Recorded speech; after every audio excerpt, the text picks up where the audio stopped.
Hello, listeners. This is Kat, and welcome back to Put Your Hands Up Podfics. This will be the continuation of Little Acts of Kindness. This will be part 51, chapter 51, entitled Fidget Devices. Izuku smiled as Tokiyami sat next to him. The boy nodded at him before speaking up. I have heard that you had an eventful internship. He nodded. Yeah, we did. Izuku gestured to where Ida and Todoroki were. Dark Shadow manifested. You're speaking again. Does that mean you have a better grasp of voice? Izuku gave a small grin. Yeah, though, if I'm startled, well, I'll try not to scream.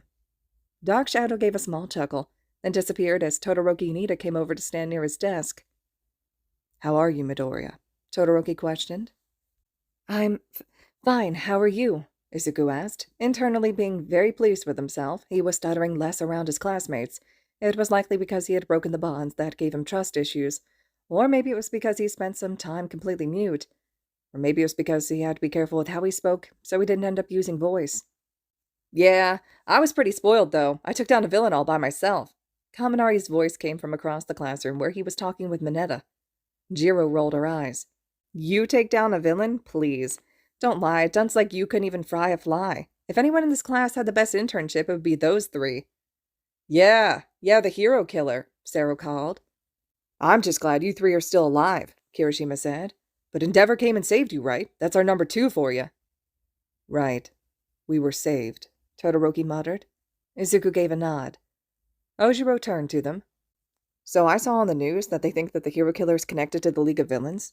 I hate to think how things could have turned out if a scary guy like him had shown up at the USJ that time. Ida grimaced, hand moving to the side of his face, which was still bandaged. Asui spoke up. He is scary, but his drive is impressive, Kero. The fact that, despite all the heroes who were trying to stop him, he still stood strong. It's inspiring, even if for the wrong reasons, Kero.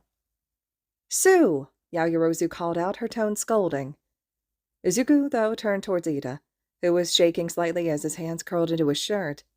Izuku hesitantly placed a hand onto Ida's shoulder, hoping to calm Ida down.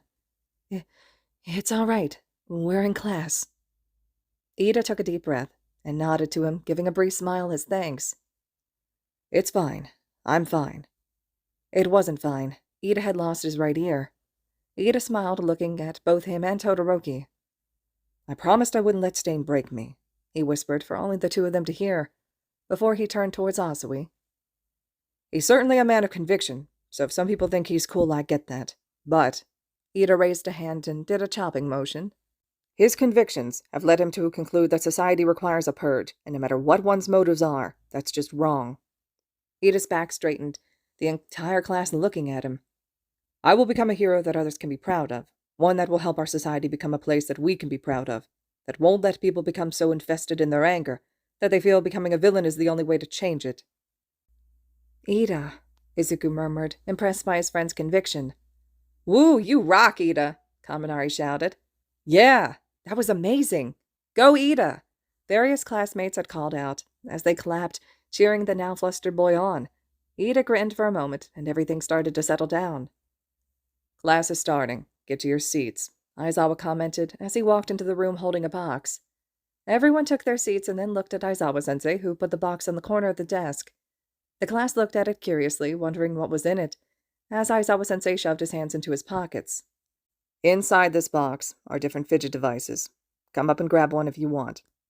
Unspoken was how Aizawa was telling them that he trusted them to not abuse these, to still concentrate on classes.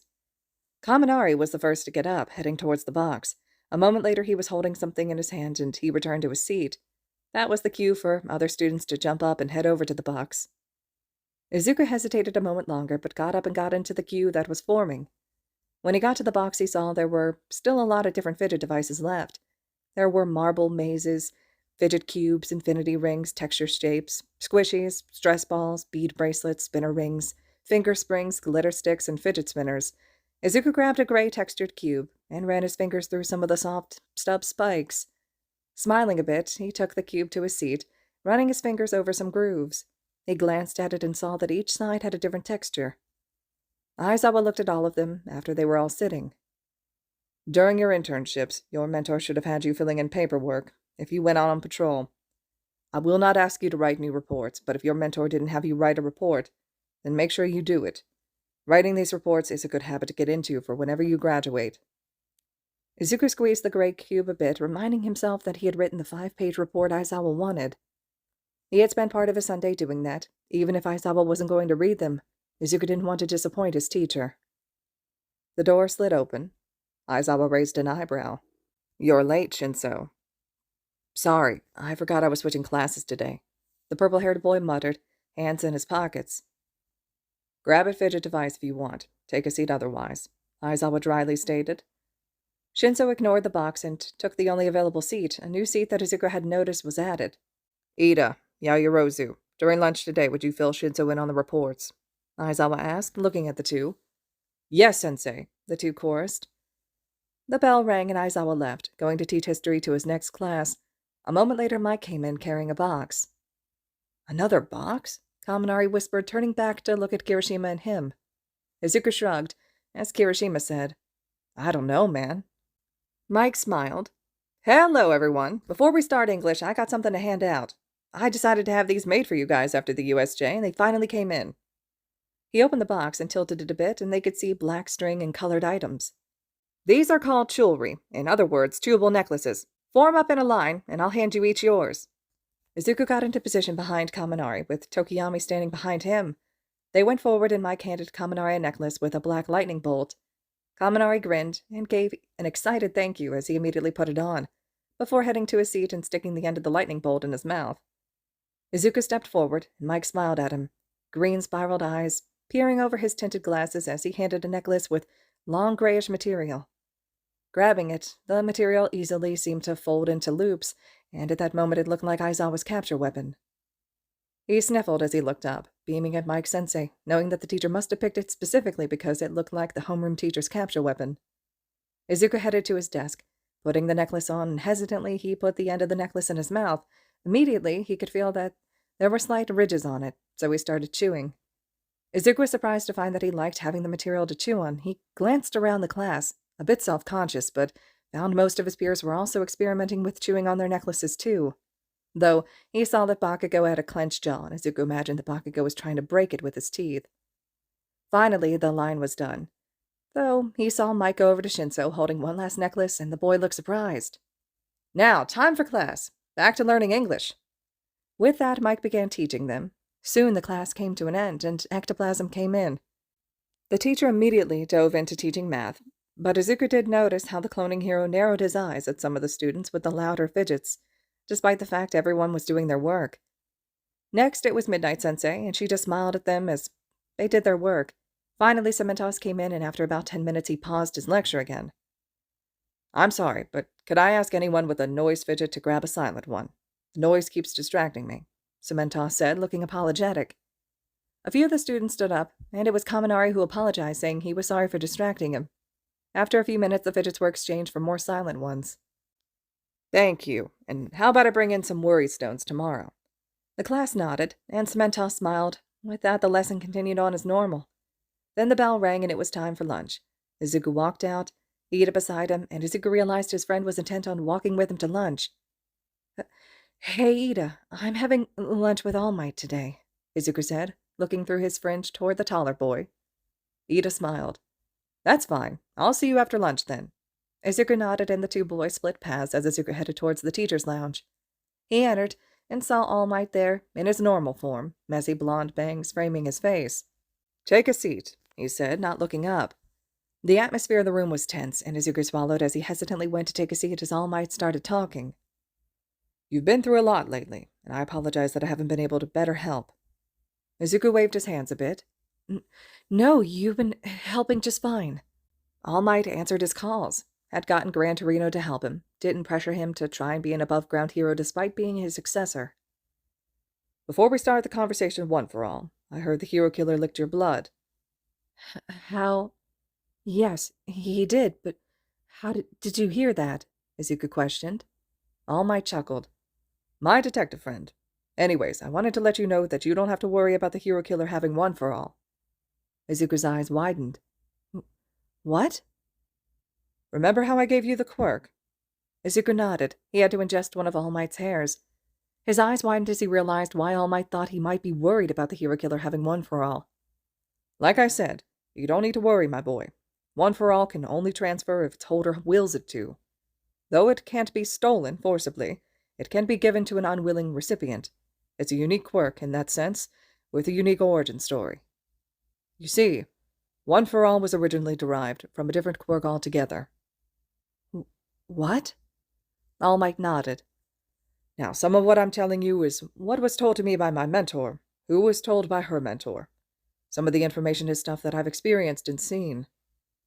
Izuku stared at his mentor, waiting as the man seemed to gather his thoughts, one hand running through his hair and tugging at his bangs slightly. It was derived from All for One, a quirk that lets its user steal other quirks, as well as grant quirks to others. This was back at the advent of the exceptional, a time when society still hadn't managed to adapt to the changes. Back then, the norms of what it meant to be human suddenly collapsed, and with that laws became meaningless. Societal progress halted. It was catastrophic. Izuku nodded, remembering that some important guy once said that had quirks not appeared, they would be enjoying space travel. In that time of confusion and disorder, one man took initiative and brought people together. You may have heard about this, and most people believe it's a myth, but he would steal quirks from other people, and with his overwhelming power spread the influence of his organization. He was responsible for manipulating so many into committing wicked acts, which was his intent.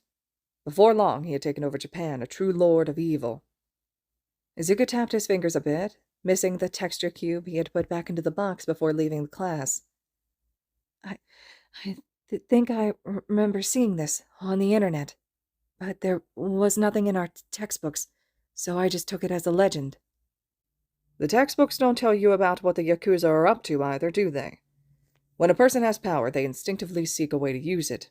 Anyways, All for One could grant quirks, and with that ability he could instill trust in others, or at least get them to submit.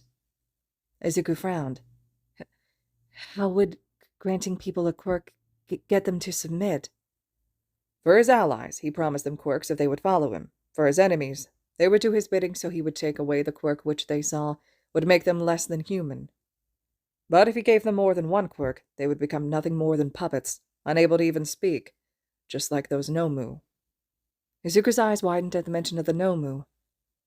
On the other hand, there was one case where his granting quirk resulted in a mutation, a blending. You see, the man had a quirkless younger brother. This brother was small and fragile, but he had a strong sense of justice, and the deeds of his big brother pained him, so he opposed the tyrant. But the elder brother gave his younger sibling a power stock quirk by force. We still don't know whether that was out of kindness or if it was to force his brother to submit. Either way, it turned out that the brother hadn't actually been quirkless from the start, though neither he nor anyone else had known it. He possessed a totally useless quirk, one that let him pass his quirk itself to others. But then, the power stock quirk and the transferring quirk were fused. That's how One for All came to be, All Might said, throwing his arms out wide. All Might gave a small snort.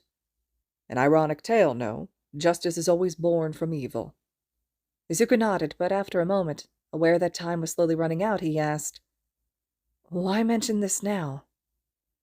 We're talking about someone who steals quirks. He could acquire any kind, such as ones to stop the aging process, and he did, making him a near immortal symbol of evil, given the man's strength and the state of society at the time.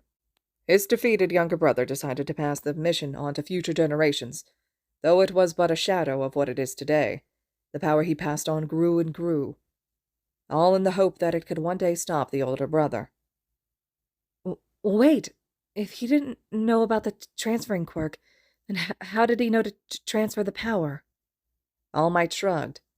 I don't know. I suppose he discovered it somehow. But back to the story. The power grew and grew, and finally it was my generation that finally brought down the villain. Or so I thought. That's why I gave you the quirk. I thought it would be safe to do so that you wouldn't have to worry about him. It's also why I never told you. I wanted the legacy of the quirk to die down, for All for One to be completely forgotten, nothing more than a myth and legend. But he survived. He is the brains behind this league of villains. It would explain the Nomu. I'm sorry, Midoriya. One for All is a power that's inherited for the sole purpose of beating All for One, which means someday you will fight against that ultimate evil, perhaps. Izuku swallowed. I'll do my best. I'm sorry. Meaningless words. That I have to burden you so, but you had something you wanted to ask me about, for one for all. We still have a few minutes before lunch is over. Izuku nodded. Can I tell Aizawa-sensei and Mike-sensei about One for All? All Might smiled. How about we tell them after school? That way if they have any questions for me, they can ask. Izuku smiled. All Might observed him for a moment. You look like you have something else on your mind. He hesitated a moment before just asking, have you ever been able to use the previous user's quirks? All Might's eyes widened. What? You mean you were able to use the predecessor's quirks? He nodded, rubbing his hands together and pulling them apart, showing the electric barrier. I see. This is good but dangerous. I don't know what most of the other quirks are. I know my mentor's quirk was float. Your mentor? What were they like? Izuku asked. Nana was great. Always made me smile and was the one who taught me what it truly meant to be a hero. Izuku blinked again. His brain processed what he just heard as he connected several pieces. Nana Shimura, he said hesitantly, waiting to double-check that he was forming the right image in his head. All Might gave a surprised cough, blood coming out. Yes. How did you know? Izuku shuffled in his seat a bit. I just found out my grandfather is Shimura Yoichi. All Might's eyes were wide, his mouth fell open, as he stared in shock at Izuku. Everything seemed to freeze in time for several heartbeats before it was interrupted by the bell ringing, alerting them that it was time for Izuku to head back to class. All right, listeners, this concludes Chapter 51 of Little Acts of Kindness. Chapter 52 will be up next. I hope you all are still enjoying everything, and as always, thank you so much for listening.